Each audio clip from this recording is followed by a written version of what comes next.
নমস্কার। সন্তানের জন্য বাবার লেখা অসাধারণ একটি চিঠি। ভালো লাগলে আপনার সন্তানদেরও পড়তে দিন। প্রিয় সন্তান, আমি তোমাকে 3টি কারণে এই চিঠিটি লিখছি। 1, জীবন, ভাগ্য এবং দুর্ঘটনার কোনো নিশ্চয়তা নেই। কেউ জানে না সে কতদিন বাঁচবে। আমি তোমার বাবা। যদি আমি তোমাকে এই কথা না বলি, অন্য কেউ বলবে না। যা লিখলাম তা আমার নিজের ব্যক্তিগত তিক্ত অভিজ্ঞতা থেকে। এটা হয়তো তোমাকে অনেক অপ্রয়োজনীয় কষ্ট পাওয়া থেকে রক্ষা করতে পারে।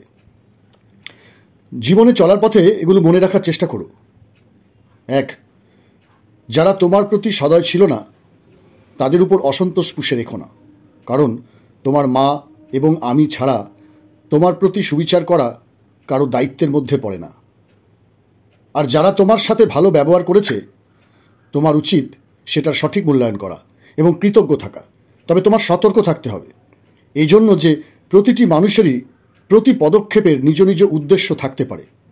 একজন মানুষ আজ তোমার সাথে ভালো, তার মানে এই নয় যে সে সব সময় ভালো থাকবে। কাজেই খুব দ্রুত কাউকে প্রকৃত বন্ধু ভেবো না। জীবনে কিছুই কিংবা কেউই অপরিহার্য নয়, যা তোমার পেতেই হবে। একবার যখন তুমি এ কথাটির গভীরতা অনুধাবন করবে, তখন জীবনের পথে চলা অনেক সহজ হবে।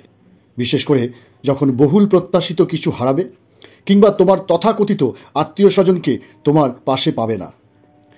জীবন সংক্ষিপ্ত। আজ তুমি জীবনকে অবহেলা করলে কাল জীবন তোমাকে ছেড়ে চলে যাবে। কাজেই জীবনকে তুমি যত তাড়াতাড়ি মূল্যায়ন করতে শিখবে, ততই বেশি উপভোগ করতে পারবে।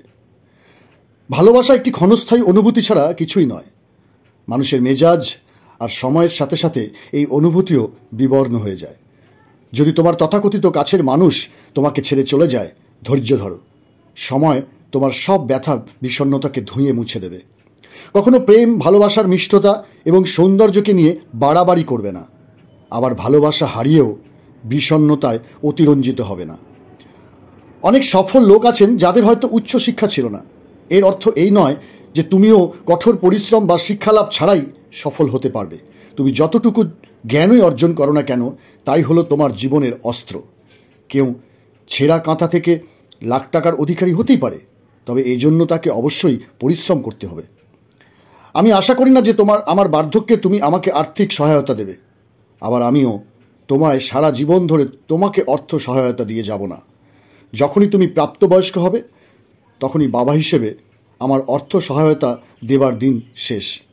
তারপর তোমাকেই সিদ্ধান্ত নিতে হবে, তুমি কি পাবলিক পরিবহনে যাতায়াত করবে নাকি নিজস্ব লিমোজিন হাঁকাবে, গরিব থাকবে নাকি ধনী হবে।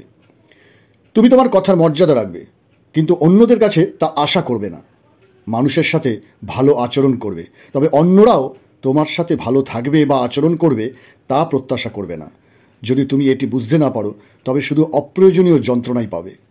আমি তোমাকে অনেক বছর ধরে লটারি কিনেছি, কিন্তু কখনো কোনো পুরস্কার পাইনি। তার মানে হলো এই যে তুমি যদি সমৃদ্ধি চাও, তবে কঠোর পরিশ্রম করতে হবে। বিনামূল্যে কোথাও কিচ্ছু জুটবে না। তোমার সাথে আমি কতটা সময় থাকব সেটা কোনো বিষয় নয়, বরং চলো আমরা আমাদের একসাথে কাটানো মুহূর্তগুলি উপভোগ করি, মূল্যায়ন করি। ভালোবাসা সহ, তোমার বাবা। কথাগুলো বয়োজ্যেষ্ঠ, বয়কনিষ্ঠ, বৃদ্ধ কিংবা তরুণ, শিশু, আমাদের সকলের জন্যই প্রযোজ্য। নমস্কার।